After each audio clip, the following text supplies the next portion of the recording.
What's going on, my PT peeps, my Walking Dead family, and my fighters? I'm One Eye Bry, also known as PT. You don't know if I'm winking or blinking, but I'm definitely thinking about the Walking Dead Season 11, Episode 9 review, recap, breakdown, discussion, just all these different things. So obviously, spoiler warning for all things Walking Dead. Season 11, Episode 9 is a great episode. It's right up there with 609 in my opinion, and there are some similarities, but the episode 609, No Way Out, to me is the best episode in the Walking Dead series so far. Let me know your thoughts. Post your comments below. Like, share, subscribe, all that good stuff. We truly appreciate all love and support, guys. Now let's get to it. Now the episode starts with walkers getting impaled by these fireworks. Leah is just hanging out there nonchalantly watching these things fly by her head, but the walkers are blowing up and it's pretty awesome. Maggie is running through the walkers and Maggie actually gets into a fight with one of the Reapers. So all the Reapers are gone except for Leah. Leah survives this episode, so we'll have to see how she comes back around again. But the fact that Maggie fights a Reaper, there's some things that make you go, Maggie is getting beat up and, you know, Maggie's gonna live because of the plot armor in the story, but this huge Reaper dude and Maggie fight, and Maggie gets beat up and she's like being held out. She could have just been thrown away by the Reaper, but ultimately Maggie survives this Reaper. It's a precarious situation for a little bit. Like the Reaper is holding Maggie out, like, come on, be impaled by one of these rocket things. And what actually happens to him is what he's trying to do to Maggie, but Maggie knees him in the crotch, punches him in the face, and ends up kicking him out in the open, and then boop, rocket in the back, and blows up, and it's pretty gross and gruesome, and Maggie's like, whoa, can't believe that happened, but it's awesome. Maggie runs inside, and we're going to see this in case of fire spot right here. Remember the bell, and remember the sand right there. We're going to see it later. Maggie goes inside, she's listening, and she comes across Negan and Elijah. Everybody survives this episode except for Alden. So we lose Alden and the Reapers, but everybody else lives. So we're going to see Negan, Maggie, Elijah. They patch up Elijah's leg a little bit. Maggie knows the Meridian, so she takes them into the infirmary, gets some bandages, or patches up Elijah. She goes into a trap door, which is pretty cool. She set up these little things. And again, you're like, how does she know this? Well, she used to live there, so she goes in there and hides. Carver comes into the infirmary, looks around. I guess they didn't know about the trap door, but Maggie looks, and she'll eventually see Carver through the opening there. Negan's like, I don't care what we do, we just need to survive and get out of here, right? Negan just wants to survive, and he gets to see some things, and it's pretty telling about Negan and Maggie in this episode. But Carver comes in, Leah makes the decision that no one's going to survive. Leah wants to kill everybody there, everyone in Daryl's group, that is. So then we see night to day, Alexandria now. So the walkers are coming in the house and coming in the house and coming in the house. There's so many walkers. Walkers. It's like, where are all these walkers coming from? And didn't the Whispers get rid of a lot of them? But either way, the walkers come into Alexandria like they did in 1108. Lydia, Rosita, and Diane are taking out the walkers. Judith and Gracie are in the basement, and it's flooding. Water's coming in, keeps coming in. It's flooding and flooding and flooding. Now walkers are coming in through the door. They end up breaking down the door, and these are little kids. They don't know what they're doing. So they're like, okay, how are we going to do this? Let's put this shovel by the door and keep walking to the door. Like, that's a good idea. But the walkers come in and like, hello, come in, break down the door, and it's a precarious situation for Judith and Gracie. They stand on the table, they take out some walkers, but again, more walkers coming in.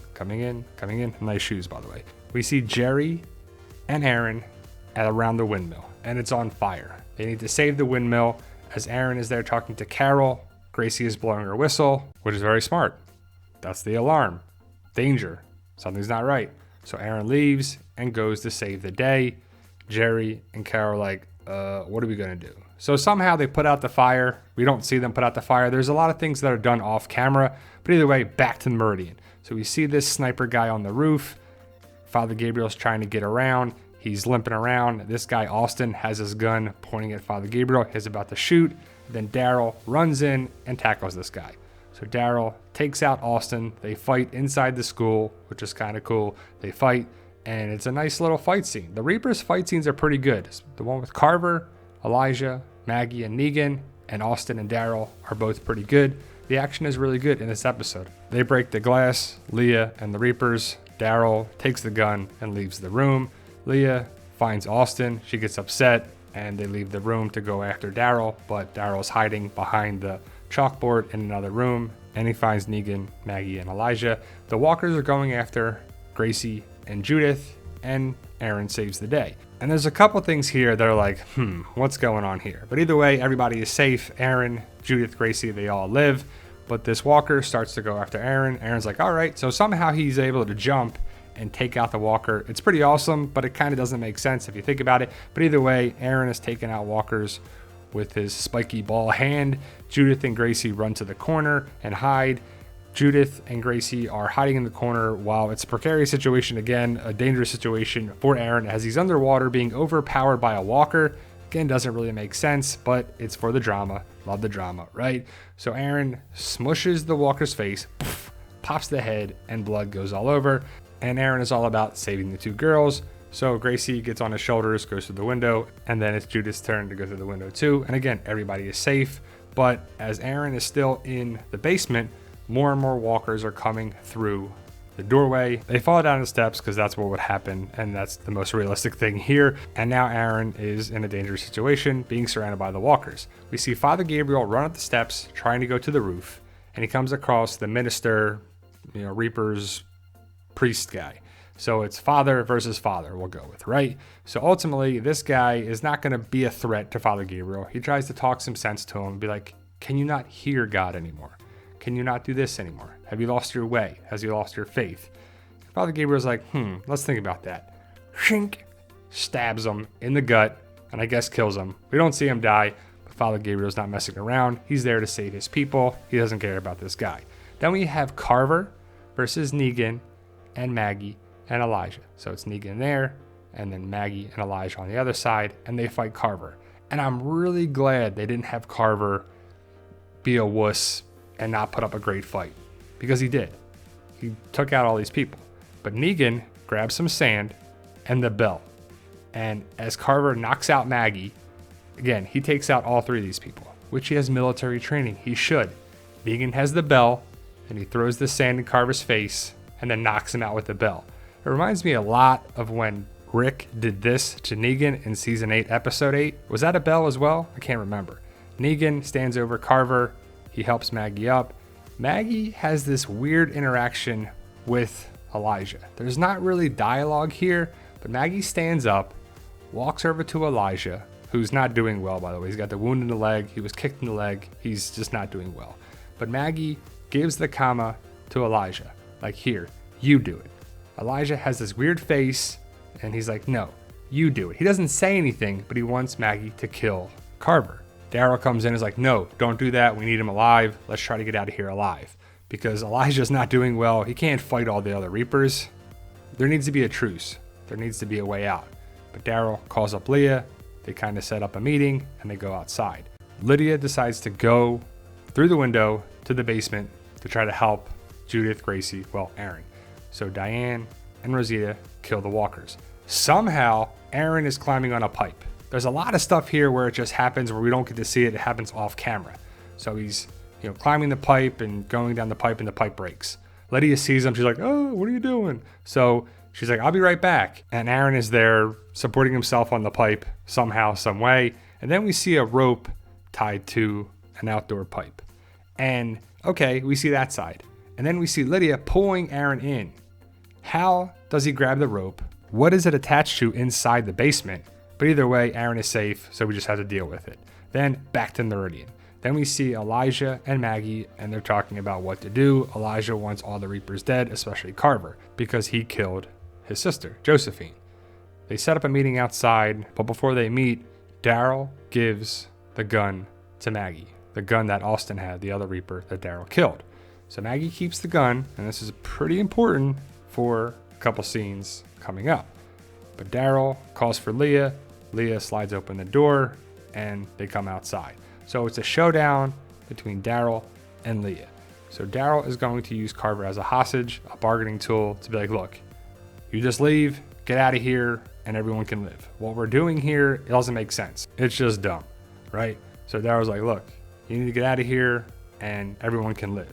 But as this conversation's going on, Leah calls for Jensen, who's on the roof with a rifle. But it's a warning shot, Plus, it's Daryl. You're not going to shoot Daryl, that's for sure. But that's your last warning, Leah says. So there's a gunman on the roof, Jensen with a rifle.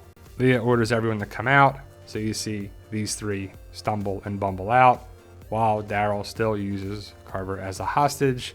Leah has the bargaining tool, right? She has the person with the rifle on the roof for now. So Daryl lets Carver go, which is great, right? Because he's a punk, but he's going to get what's coming to him, and that's for sure. Elijah doesn't like that, so he comes towards Carver. He's wounded, and he's like, yeah, come on. What you got? What you got, Gimpy? Come on, right? Leah says, one more move, we're going to shoot him. Elijah falls to the ground and ends up passing out. He doesn't move. He just lays there, right? As Carver is standing over Elijah, bam, shot in the leg. Like, Jensen, what are you doing? What are you doing? Leah's like, our guy on the roof is Jensen. Nope, it's Father Gabriel. Awesome scene. He's like, call me Gabriel. Kind of a little goofy how he's aiming with his good eye. He should be on the other side, I would assume. But Carver is shot in the leg. He's still alive. Leah lost all her bargaining chips. And now she's like, I'll take the deal. I'll take the deal. We'll leave. And Maggie's like, nah, you weren't going to go. You were going to do this, and then you would hunt us down. You wouldn't let us go. Leah's like, she's pretty smart, right? But Daryl doesn't want Leah to die. So then Daryl's like, I don't want that to happen. Maggie looks at Daryl.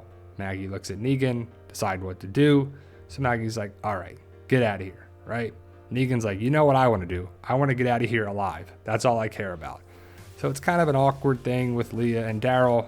Daryl wants Leah and the Reapers to go, stay alive.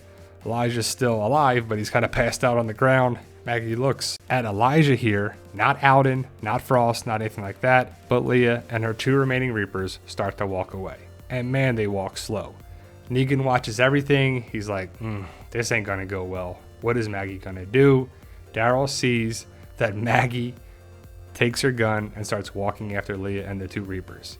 Maggie is not messing around here. She aims the gun, pops one of the Reapers, boom, takes him down, shoots the other Reaper, bang. Now Leah's trying to get away, and she shoots Leah in the arm, but Leah survives. So Leah does survive this episode. Can't wait to see what happens later on with this character. Maggie shoots this guy. So again, all the Reapers are gone except for Leah.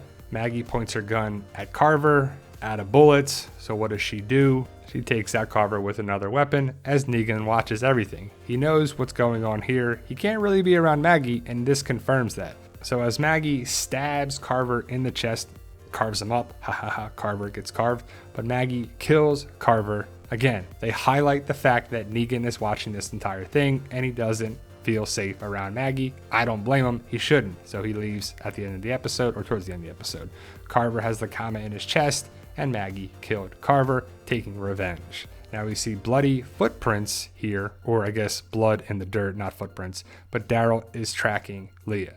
So Daryl easily tracks Leah down to this location. Daryl, they really highlight the fact that Leah is still alive. Daryl knows where Leah is and lets her go. So I can't wait to see how Leah's going to come back around again. Does she save Daryl, help Daryl, or cause more problems? In the Meridian, they take the food, they're loading up the cart, and Maggie says she'll catch up with them. So where is she going? To the church to hopefully find Alden. Again, they really highlight the fact that Negan is aware of everything, and he talks with Maggie later. Maggie goes to the church where they left Alden.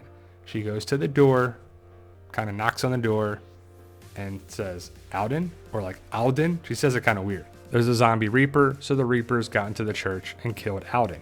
Maggie kills the zombie Reaper. We don't see Alden. He's on the ground, crawling. He's a zombie. So like we thought, Alden doesn't make it, but at least we know now, right? Maggie's upset. She takes out a knife and puts down Alden. Reminds me a lot of what Andrea did to Amy in season 1. She gets really close. It's really sad.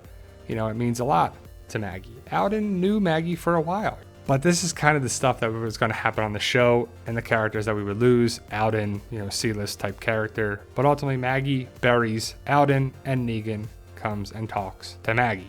They set it up like we have to worry like Negan's going to do something to Maggie. But we don't want to see that. So that doesn't happen. Negan says, what you did with the Reapers, I don't blame you, but I can't be around you, as you'll probably do the same thing to me, right? But again, they allude to the thing like, what is Negan going to do? He takes out the pipe, It's kind of a dangerous music kind of thing. But Negan ends up leaving and he says, I'm on my own. So he leaves. Maggie meets up with Daryl, Father Gabriel, and Elijah in the woods. We're having their kind of conversation about faith. And I personally think Father Gabriel's going to die in part 2 or 3 because he killed the minister, among other reasons. A walker is taken out by Maggie, who's walking back to the campsite or the fire. She shoots the walker with her arrow, and she doesn't really say much besides that Negan left and Alden is gone. Then we see the next day at Alexandria, Carol at the front gate. Jerry joins her and says, all quiet here. And then, of course, Daryl, Dog, Elijah, Maggie, and Father Gabriel are coming down the path.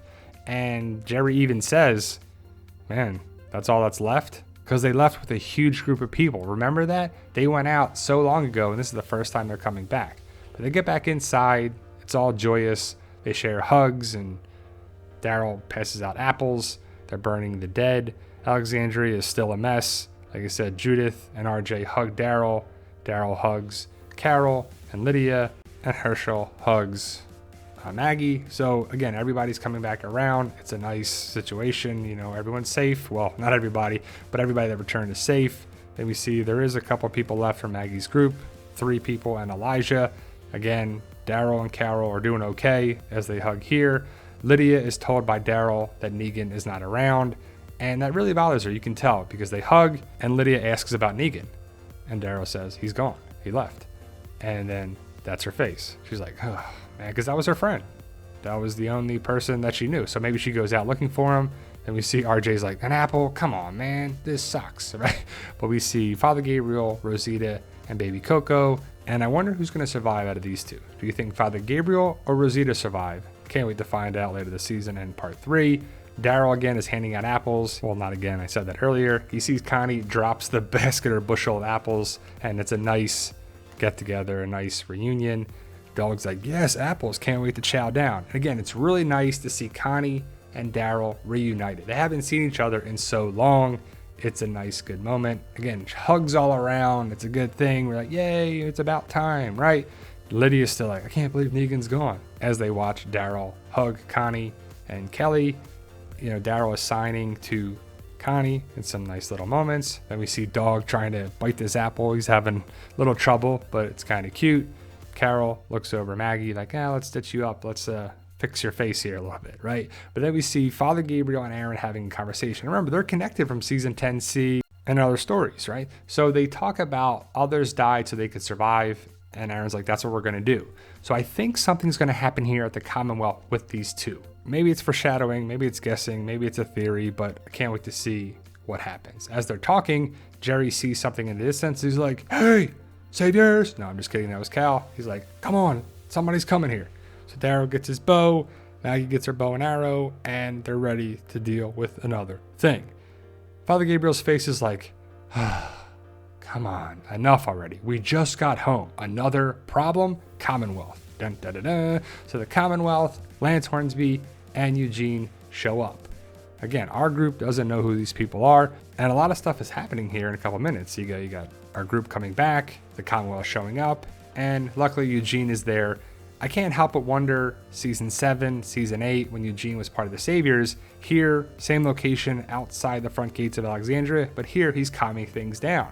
And I don't know if they did it by design, on purpose, or by accident, but I saw that.